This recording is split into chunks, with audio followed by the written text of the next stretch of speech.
प्रणाम सभी को, कोटि कोटि प्रणाम। भाषा दिवस, मराठी भाषा गौरव दिवस के निमित्त मैं इतना ही कहना चाहूँगी कि अस्ति जायते वर्धते विपरिणमते, यानी जिस प्रकार से मनुष्य का जन्म होता है, मनुष्य जीवित रहता है, मनुष्य बीमार होता है और मर जाता है, उसी प्रकार से भाषा को भी ये सारी चीज़ें लागू हैं। भाषा यदि बोली जाए तो जीवित रहती है और ना बोली जाए तो धीरे धीरे करके वो क्षर उसका विनाश हो जाता है। इसलिए भाषा बोलना बहुत जरूरी है। मराठी भाषा इतनी समृद्ध है कि 1500 साल पुरानी है। मराठी भाषा को अभिजात भाषा का स्वरूप सन 2024 में मिला है। वैसे 1 मई से मराठी भाषा का हुआ था और वसंतराव नाईक उन्होंने राजभाषा का वो समर्थन वो मिले, वो अब उन जाकर मिला है।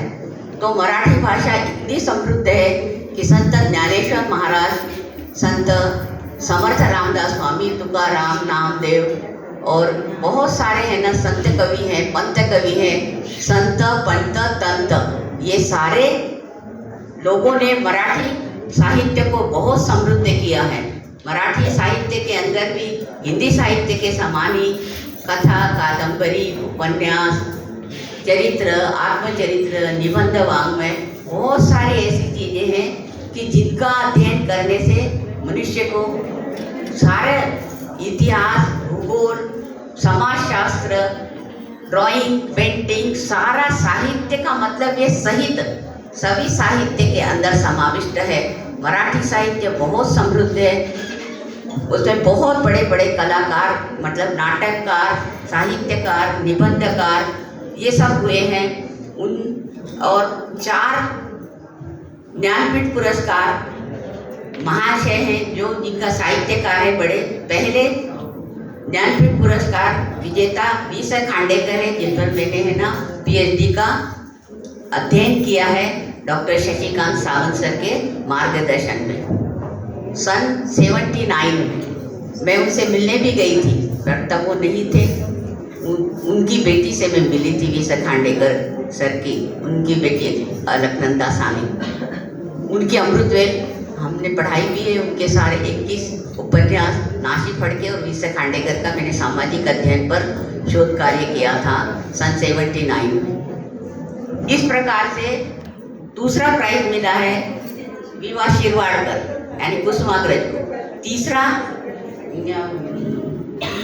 तीसरा मिला है उनको बिंदा करंदीकर को। और चौथा है कोसला कादंबरीकार भालचंद्र नेमाड़े। 4 ज्ञानपीठ पुरस्कार उनको मिले। हिंदी साहित्य में 12 ज्ञानपीठ पुरस्कार मिले। पर मराठी साहित्य, हिंदी साहित्य, ये दोनों सारी भाषाएं एक दूसरे से जुड़ी, एक दूसरे की बहनें हैं, सब मिलजुल कर चलती है। सबका व्याकरण एक दूसरे में है। मराठी का व्याकरण और समृद्ध बनाने के लिए बहुत सारी भाषाओं का उसके अंदर समाविष्ट होता है। प्रांत वाइज भाषा बदलती, वैसे तो हर व्यक्ति वाइज बदलती। 12 कोश के अंदर कहा जाता है कि हर 12 कोश पर भाषा बदलती है, पर वैसे देखा जाए तो हर व्यक्ति गणित, व्यवसाय गणित और प्रांत गणित भाषा बदलती है। बच्चे की अलग होती है, बूढ़े की अलग होती है, योगा की अलग होती है, और व्यवसाय इस प्रकार का जैसे है ना, सोनार की भाषा अलग, लोहार की भाषा अलग, इस प्रकार से भाषा का कुछ होता है। तो भाषा समृद्धि के लिए बोलना सबसे ज़्यादा जरूरी है। यदि हम एक दूसरे संभाषण करेंगे, एक दूसरे की भाषा का सम्मान करेंगे, और आदान प्रदान ही जीवन का सही मायना है। हम किसी भी राष्ट्र को विभक्त करके पूरे न भारत को नहीं बना सकते हैं। उसी प्रकार से सारी भाषाओं का हम स्वीकार करें, उनका हम करें, हम हमारा वो करें, तो भाषा जीवित रह सकती है। ये जरूरी है कि हमारे घर में हमारी माँ का सम्मान करना बहुत जरूरी है।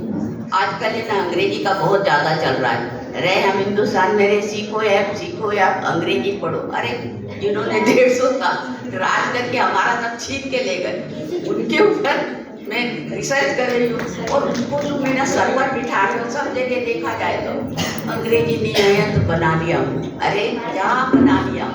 हम हमारी भाषा को ऐसा करो कि वो हमारे से सीखे और हमारे से सब वो लेकर गए हैं।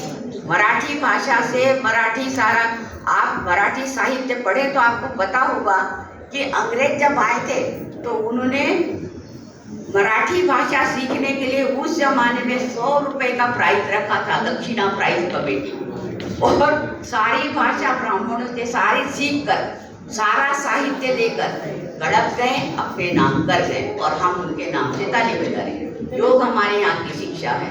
हमारे यहाँ क्या नहीं है, हमारे शास्त्रों के अंदर, हमारे सभी उनके अंदर, हमारे शास्त्र पुराण, मैंने प्राचीन साहित्य का, संत महात्माओं का अध्ययन किया, सारा वैमानिक शास्त्र भारद्वाज ऋषि ने विमान बनाया था, उसके 7 अध्याय उसी के अंदर सब हो। और फिर क्या तो बोले राइट बंधु ने बनाई। अरे टेस्ट बेबी जो है वो अपने प्राचीन धर्म ग्रंथों में है, पहला व्याकरण अपने प्राचीन ग्रंथों में, क्या हमारे यहाँ नहीं है? आप उसको पढ़ो, देखो, समझो तो सब कुछ है। इसलिए मैं एक ही बात कहना चाहूंगी कि चार तरफ चौकन्नी दृष्टि रख के बस पढ़ो पढ़ो पढ़ो पढ़ाओ। और दूसरी बात ये कहूँगी कि मराठी भाषा के लिए कितना संघर्ष सावंत सर, शशिकांत सावंत, शांत रह के सारा पूरा विभाग चला है, उनकी गद्दी संभाली अपर्णा, यानी शिव जी को प्राप्त करने के लिए माँ पार्वती ने कितनी कठिन तपस्या की। मराठी विभाग को संभालने के लिए इतनी कठिन तपस्या हमारी अपर्णा मैडम ने की। अपर्णा का मतलब है जब माता पार्वती ने शिव जी को प्राप्त करने के लिए कठिन तपस्या करते समय फल खाकर वो जीवित रही, फल छोड़ दिया, फिर पत्तियां खाकर रही और पत्तियां भी छोड़ दी, बिना पत्ती के, तब उनका नाम अपर्णा पड़ा।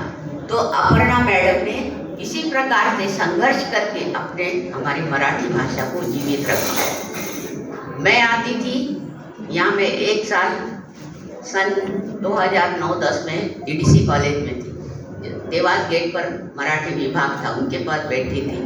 वो मेरा सुख दुख लेती थी, मैं उनके पास अपना है ना सुख दुख बांटती थी। मराठी विभाग में सारे लोग आते थे, उनके साथ उनके बाद में शैलज